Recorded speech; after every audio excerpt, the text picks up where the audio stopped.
హైదరాబాద్ అల్వాల్ ప్రాంతం నుంచి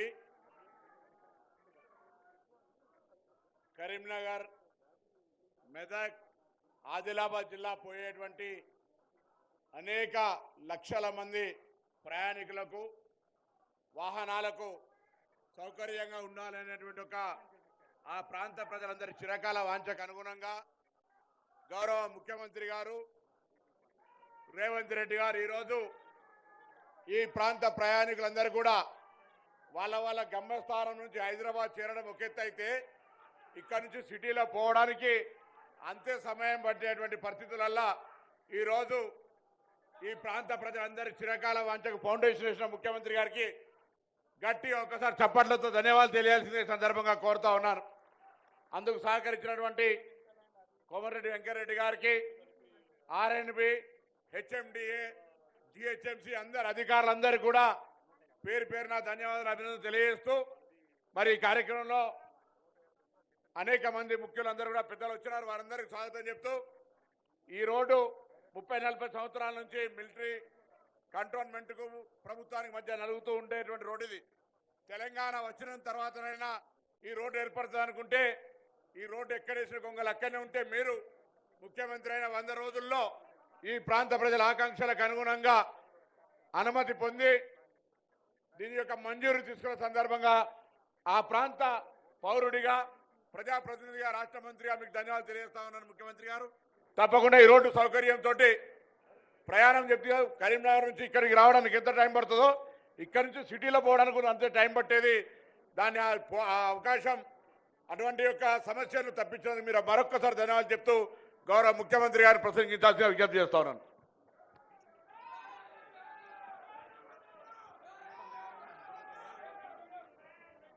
ఈరోజు రాజీవ్ రహదారి ఎలివేట్ కారిడార్ ప్రారంభోత్సవ కార్యక్రమానికి నాతో పాటు హైదరాబాద్ ఇన్ఛార్జి మంత్రి మిత్రుడు పొన్నం ప్రభాకర్ గారు, ఆర్ఎండ్బి శాఖ మంత్రివర్యులు కోమటిరెడ్డి వెంకటరెడ్డి గారు, శాసనసభ్యులు డాక్టర్ కవ్వంపల్లి సత్యనారాయణ గారు, ప్రభుత్వ సలహాదారుడు హర్కర వేణుగోపాలరావు గారు, వేం నరేందర్ రెడ్డి గారు, మాజీ శాసనసభ్యులు మైనంపల్లి హనుమంతరావు గారు, కంటోన్మెంట్ బోర్డు నామినేటెడ్ సభ్యులు రామకృష్ణ గారు, శాసన మండలి సభ్యులు రఘోత్తమ్ రెడ్డి గారు, చాలామంది ప్రజాప్రతినిధులు, ఈ ప్రాంత ప్రజలు, ఆర్ఎండ్బి శాఖ అధికారులు, అదేవిధంగా హెచ్ఎండిఏ అధికారులు, మున్సిపల్ శాఖ అధికారులు, ఇతర సిబ్బంది అందరూ కలిసి, ఆర్మీ అధికారులు కూడా, సోమశేఖర్ గారు మీరు కూడా వేదిక, ఆర్మీ అధికారులు ఈ కార్యక్రమంలో పాల్గొని దాదాపుగా 40 సంవత్సరాల నుంచి హైదరాబాదు నగరమే కాదు, రంగారెడ్డి జిల్లాలో భాగమైన కుత్బుల్లాపూర్, మేడ్చల్ ప్రాంతాలతో పాటు మెదక్ జిల్లా, కరీంనగర్ జిల్లా, ఆదిలాబాద్ జిల్లాలో మంచిర్యాల ప్రాంతానికి ఎంతో ఇబ్బందికరంగా గంటల కొద్దీ ట్రాఫిక్ జామ్లలో ఉక్కిరి బిక్కిరైతుంటే రాష్ట్ర కేంద్ర ప్రభుత్వాల మధ్యలో సత్సంబంధాలతో సమస్యను పరిష్కరించుకోకుండా గత ప్రభుత్వం ప్రజల యొక్క అవసరాన్ని కూడా మర్చిపోయి కేంద్రంతో గిల్లి కజ్జాలు పెట్టుకొని ఈ ప్రాజెక్టును పక్కన పడేసింది.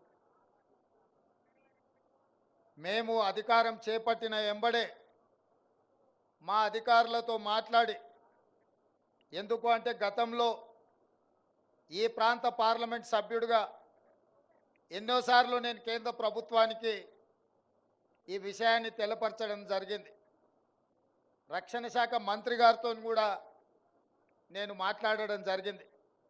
కంటోన్మెంట్ బోర్డు సమావేశాలలో కూడా బోర్డు అధికారులతో చర్చించడం జరిగింది.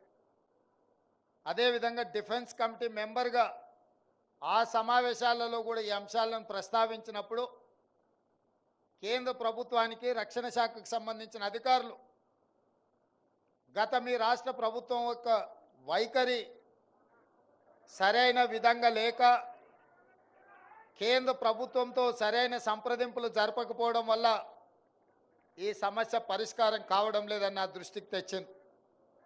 మేము బాధ్యత తీసుకున్న ఎంబడే అధికారులను పిలిచి సమీక్షించి ఈ అంశాలను అన్నిటినీ తీసుకొని ప్రధానమంత్రి నరేంద్ర మోడీ గారిని, రక్షణ శాఖ మంత్రి రాజ్నాథ్ సింగ్ గారిని కలిసి ఈ ప్రాజెక్టు యొక్క ప్రాధాన్యత, ప్రజల యొక్క అవసరము, వీటన్నిటిని వారికి సంపూర్ణంగా వివరించడం జరిగింది.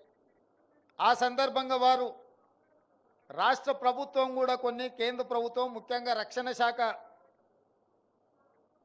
వికారాబాదులో పూడూరు దగ్గర నేవీ విభాగానికి సంబంధించిన భూముల కేటాయింపులో కూడా రాష్ట్ర ప్రభుత్వం సరైన నిర్ణయం తీసుకోకపోవడము, అదేవిధంగా చాంద్రాయణగుట్ట ప్రాంతంలో ఉన్న రక్షణ శాఖ ఆధీనంలో ఉన్న భూములను కూడా లీజ్ రెన్యువల్ చేయకుండా కేంద్ర ప్రభుత్వాన్ని, రక్షణ శాఖని ఇబ్బంది పెట్టి ఈ సమస్యల్ని పరిష్కరించుకోకుండా జటిలం చేస్తున్నారని చెప్పి మంత్రులు నా దృష్టికి తీసుకురావడం జరిగింది.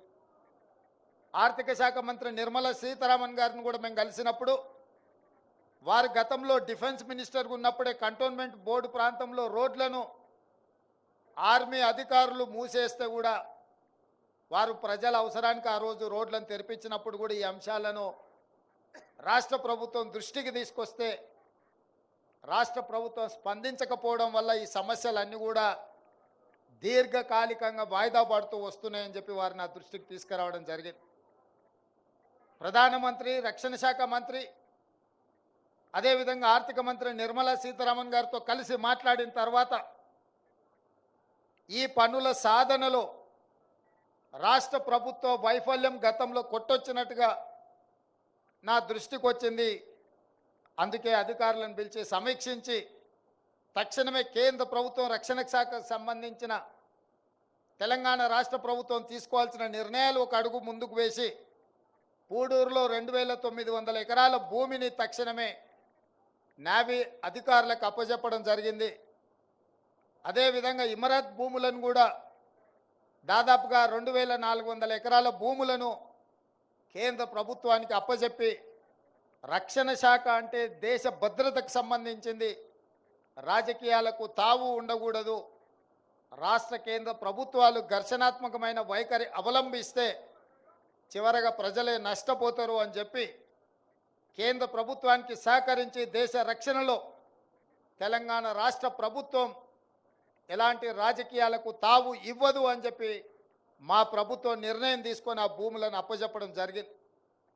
మొదటి అడుగు మేమేసి కేంద్ర ప్రభుత్వానికి సహకరించి కేంద్ర ప్రభుత్వాన్ని కూడా మాకు సహకరించండి, ఈ ఎలివేటర్ కారిడార్స్ కట్టకపోతే రంగారెడ్డి జిల్లాలో మేడ్చల్, కుత్బుల్లాపూర్ ప్రాంతం అభివృద్ధి ఆగిపోతుంది.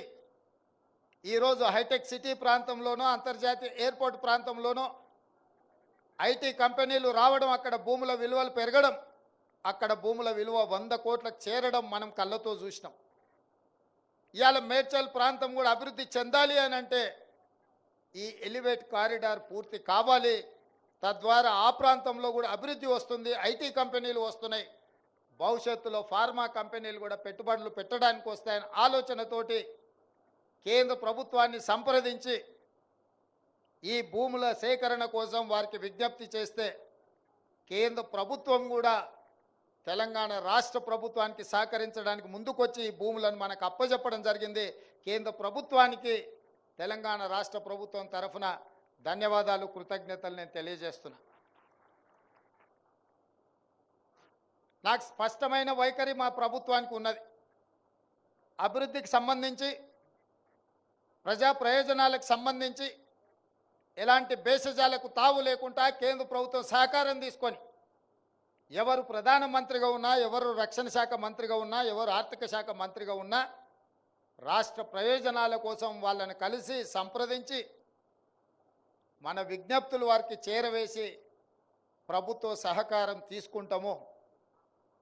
నిన్న మొన్న ప్రధానమంత్రి గారిని కలిసి రాష్ట్రానికి వచ్చినప్పుడు స్వాగతం పలికి రాష్ట్ర ప్రజల యొక్క అవసరాలను, అది తుమ్మిడేటి కావచ్చు, మూసీ రివర్ ఫ్రంట్ కావచ్చు, మెట్రో రైలు కావచ్చు, పాలమూరు రంగారెడ్డి ఎత్తిపోతల జాతీయ ప్రాజెక్టు కావచ్చు, ఇతర రక్షణ శాఖకు సంబంధించిన భూములు రాష్ట్ర ప్రభుత్వానికి బదలాయించాల్సిన విషయాలలో సంపూర్ణంగా వారికి విజ్ఞాపన పత్రాలు ఇవ్వడం జరిగింది. వారు సానుకూలంగా స్పందించినట్టే నాకు అనిపించింది. కానీ చాలామంది రాష్ట్ర ముఖ్యమంత్రి వెళ్ళి ఇట్లా ప్రధానమంత్రిని కలుస్తాడని అంటారు. 10 సంవత్సరాలు మీరు దిక్కుమాలిన విధానం అవలంబించడం వల్ల శిక్ష ప్రజలకు పడ్డది. మీరు హ్యాపీగానే ఉన్నారు, మీరు ఫామ్ హౌజులు కట్టుకున్నారు, మీకేం ఇబ్బంది లేదు. కానీ ఉత్తర తెలంగాణ ముఖ్యంగా అభివృద్ధి చెందాలంటే ఈ ఎలివేటెడ్ కారిడార్లు, ఈ రోడ్లు అభివృద్ధి జరగాలి. ప్రజా ప్రయోజనాలను దృష్టిలో పెట్టుకొని తెలంగాణ రాష్ట్ర అభివృద్ధి కోసం ఒక్క మెట్టు దిగడానికి నాకు ఎలాంటి అభ్యంతరం లేదు. ఇందులో రాజకీయ ప్రయోజనం లేదు. రాష్ట్ర ప్రభుత్వం యొక్క ప్రతిష్ట పెరుగుతుంది, తెలంగాణ రాష్ట్రం అభివృద్ధి చెందుతుంది. అదేవిధంగా మిత్రుడు కోమటిరెడ్డి వెంకటరెడ్డి గారు నితిన్ గడ్కరీ గారిని మొన్న కలిసిన ప్రధానమంత్రి గారిని కూడా RRR రోడ్డులో 354 కిలోమీటర్లకు సంబంధించి 50% మంజూరైంది, మిగతా 50% కూడా మంజూరైతే మొత్తం తెలంగాణకు మణిహారంగా రీజనల్ రింగ్ రోడ్ అవుతుంది అని చెప్పి మిత్రుడు కోమటిరెడ్డి వెంకటరెడ్డి గారు ప్రధానమంత్రి గారికి నితిన్ గడ్కరీ గారికి కూడా విజ్ఞప్తి చేసిండ్రు. ఆ విషయంలో కూడా వారు సానుకూలంగా స్పందించారు. నేను ఒక్క మాట గుర్తు చేయదలుచుకున్నా. ఇవాళ హైదరాబాద్ నగరానికి అంతర్జాతీయ గుర్తింపు వచ్చింది అనంటే ఆనాడు UPA 1 UPA 2లో డాక్టర్ వైఎస్ రాజశేఖర రెడ్డి గారు ముఖ్యమంత్రిగా ఉన్నప్పుడు ఈ ఔటర్ రింగ్ రోడ్డు, అంతర్జాతీయ ఎయిర్పోర్టు, ఐటీ కంపెనీలను, ఫార్మా కంపెనీలను ఉధృతంగా ఈ రాష్ట్రంలో పెట్టుబడులు తీసుకొస్తేనే, అదేవిధంగా హైదరాబాదు నగరంలో నిర్మించిన మెట్రో రైలు ఆనాడు నిర్మించడం వల్లనే ఈ నగరానికి అంతర్జాతీయ స్థాయి వచ్చింది. ఆనాడు అంతర్జాతీయ స్థాయి కాంగ్రెస్ పార్టీ తీసుకొచ్చింది కాబట్టే ఈరోజు తెలంగాణ రాష్ట్ర ప్రభుత్వంలో ఉన్న ఆదాయం ఈ మహానగరం నుంచి 70% వస్తుంది అని అంటే దూరదృష్టితోని ఆనాడు కాంగ్రెస్ పార్టీ, ఆనాటి ప్రభుత్వం తీసుకున్న నిర్ణయాల వల్ల. గత 10 సంవత్సరాలు బీఆర్ఎస్ అధికారంలో ఉన్నప్పుడు హైదరాబాదు నగరంలో ఏదైనా ఒకటి శాశ్వతమైన అభివృద్ధి చేసిందా మీరు ఒక్కసారి ఆలోచన చేయండి. ఈరోజు నగరానికి వచ్చిన ఐటీ కంపెనీలు కావచ్చు, హైటెక్ సిటీ కావచ్చు, అంతర్జాతీయ ఎయిర్పోర్ట్ కావచ్చు, ఔటర్ రింగ్ రోడ్ కావచ్చు, మెట్రో రైలు కావచ్చు, కృష్ణానది జలాలు కావచ్చు, గోదావరి జలాలు కావచ్చు, అదేవిధంగా వివిధ అభివృద్ధి కార్యక్రమాలు ఆనాడు కాంగ్రెస్ పార్టీ ఉన్నప్పుడే, చివరికి నక్లెస్ రోడ్ కావచ్చు, అప్పుడప్పుడు సెల్ఫీలు దిగి సెల్ఫ్ డబ్బాలు కొట్టుకుంటున్న కేటీఆర్ గారు దిగే శిల్పారామం కూడా ఆ రోజు కాంగ్రెస్ పార్టీ అభివృద్ధి చేసింది. ఈ నగరంలో ఏదైనా అభివృద్ధి జరిగింది అని అంటే కాంగ్రెస్ అధికారంలో ఉన్నప్పుడే జరిగింది. వారి 10 సంవత్సరాలలో ఏదైనా అభివృద్ధి జరిగిందా, శాశ్వతంగా ఈ నగరానికి ఏదైనా పెట్టుబడి తీసుకొచ్చిండ్రా అని నేను అడుగుతున్నా. మహా అంటే పబ్బులు వచ్చినాయి, నగరానికి గంజాయి వచ్చింది, డ్రగ్స్ వచ్చింది వాళ్ళు వచ్చిన తర్వాత. ఈ నగరంలో వాళ్ళు సాధించిన అభివృద్ధి గత 10 సంవత్సరాలలో ఏదైనా అంచనా వేస్తే గంజాయి వచ్చింది, డ్రగ్స్ వచ్చినాయి, పబ్బులు వచ్చినాయి. ఈ 3 పనులు తప్ప వాళ్ళ హయాంలో జరిగింది ఏం లేదు. అందుకే మేము వచ్చిన ఎంబడే రాష్ట్ర అభివృద్ధి కోసం అవసరమైన ప్రణాళికలన్నిటిని సిద్ధం చేసుకొని కేంద్ర ప్రభుత్వాన్ని, కేంద్ర మంత్రులను, ప్రధానమంత్రిని కలిసి రాష్ట్ర అభివృద్ధి కోసం మేము కృషి చేస్తున్నాం. ఆ కృషిలో భాగంగానే ఇవాళ 40 సంవత్సరాల ఆకాంక్ష ఉత్తర తెలంగాణ అభివృద్ధికి ముఖద్వారమైన ఈ ఎలివేటెడ్ కారిడార్స్ దాదాపుగా 2500 కోట్ల రూపాయలతోని 18.5 కిలోమీటర్లు 6 లేన్ రోడ్డు ఈరోజు మనం ప్రారంభించుకున్నాము. ఈ అభివృద్ధి ఉత్తర తెలంగాణ శాశ్వతమైన అభివృద్ధికి ఉపయోగపడుతుంది. అందుకే మా ప్రభుత్వం బేసజాలు లేకుండా కేంద్ర ప్రభుత్వంతో సంప్రదింపులు జరిపి ఇతర కార్యక్రమాలను కూడా మనము తీసుకొస్తున్నాము. భవిష్యత్తులో కూడా అభివృద్ధి కార్యక్రమాల కోసము కేంద్ర ప్రభుత్వాన్ని మేము అడుగుతూనే ఉంటాం, రాబట్టుకునే ఉంటాం. ఒకవేళ ఇవ్వకపోతే ఖచ్చితంగా ప్రణాళికబద్ధంగా కేంద్ర ప్రభుత్వంతో కొట్లాడతాం. ఇందులో ఎలాంటి శశబిషలకు తావు లేదు. రాష్ట్ర ప్రయోజనాల కోసం అవసరమైతే ఎవరితోనైనా కొట్లాడే శక్తి మాకుంది. ఆ శక్తి మీరు ఇచ్చిండ్రు. ఆ శక్తిని దృష్టిలో పెట్టుకునే నగర అభివృద్ధికి మేము కృషి చేస్తాం. నగరాన్ని అభివృద్ధి పదం వైపు నడిపిస్తాం. హైదరాబాద్ నగరం అంటే అంతర్జాతీయ ప్రమాణాలతోనే అభివృద్ధి చేయాలన్న ప్రణాళికతోని ఫేజ్ 2 మెట్రో పనులను ఈరోజు దాదాపుగా 75 కిలోమీటర్ల ప్రారంభించడానికి 8 తారీఖు రోజు మనం శిలాఫలకం వేసుకుంటున్నాం. ఇదే కాకుండా 55 కిలోమీటర్లు మూసీ రివర్ని ప్రపంచంలోనే ఒక అద్భుతమైన నగరంగా తీర్చిదిద్దడానికి మూసీ రివర్ ఫ్రంట్ని అభివృద్ధి చేయాలని అధికారులకు మనం ఆదేశాలు ఇవ్వడం జరిగింది. అదేవిధంగా హెరిటేజ్ ప్రిసింక్ట్ని కూడా కాపాడి మన పూర్వీకుల నుంచి వచ్చిన నిజాం ప్రభుత్వం నుంచి వచ్చిన గోల్కొండ కోట కావచ్చు, చార్మినార్ కావచ్చు, కులీ కుతుబ్షాహి నిర్మించిన టూమ్స్ కావచ్చు, ఈ వారసత్వ సంపదను కూడా రక్షణ కల్పించి కాపాడి అంతర్జాతీయ ప్రమాణాలతోటి ఈ నగరానికి వచ్చే పర్యాటకులను ఆకర్షించడానికి అన్ని రకాల చర్యలు చేపట్టండి అని చెప్పి మా అధికారులకు ఆదేశాలు ఇవ్వడం జరిగింది. ఈ నగరం అంతర్జాతీయ నగరానికి అభివృద్ధి చెంది అంతర్జాతీయ స్థాయిలో పెట్టుబడులు తెచ్చి ఎవరైనా విదేశీ పర్యాటకులు భారతదేశం రావాలంటే హైదరాబాదు నగరాన్ని పర్యటించకపోతే అది అసంపూర్తి అనుకునే విధంగా ఈ నగరాన్ని అభివృద్ధి చేస్తాం. అందరి సహకారం తీసుకుంటాం. ఎన్నికలు వచ్చినప్పుడే రాజకీయాలు మాకు, ఎన్నికలు ముగిసిన మరుక్షణం అభివృద్ధి మా లక్ష్యము. ఆ అభివృద్ధి కోసం నిర్విరామంగా కృషి చేస్తాం. అది ఎవరనే బేసిజాలు లేకుండా ఎవరితోనైనా సంప్రదిస్తాం, ఎవరి సహకారాన్నైనా తీసుకుంటాం. రాబోయే రోజుల్లో కంటోన్మెంట్ ప్రాంతాన్ని కూడా నగరంతో పాటు అభివృద్ధి చేసే విధంగా ఆ ప్రాంతంలో ఉన్న తాగునీటి సమస్య కావచ్చు, అభివృద్ధి నిధులు కావచ్చు, నేను ఈ ప్రాంత ఎంపీగా నాకు ఆ సమస్యలన్నీ తెలుసు. కంటోన్మెంట్ బోర్డుకు సంబంధించిన సమస్యల్ని కూడా తప్పకుండా పరిష్కరించే ప్రయత్నం చేస్తాం. ఈ ప్రాంతానికి ఏ అవసరం వచ్చినా అండగా నిలబడి అభివృద్ధి చేయాలన్న ఆలోచనతోటి ఈరోజు ముందుకెళ్తున్నాం. మొన్న ఆయన కేటీఆర్ గారు చెప్తున్నారు, మా కృషి పాలించింది రేవంత్ రెడ్డి ఇవి సాధించిండని.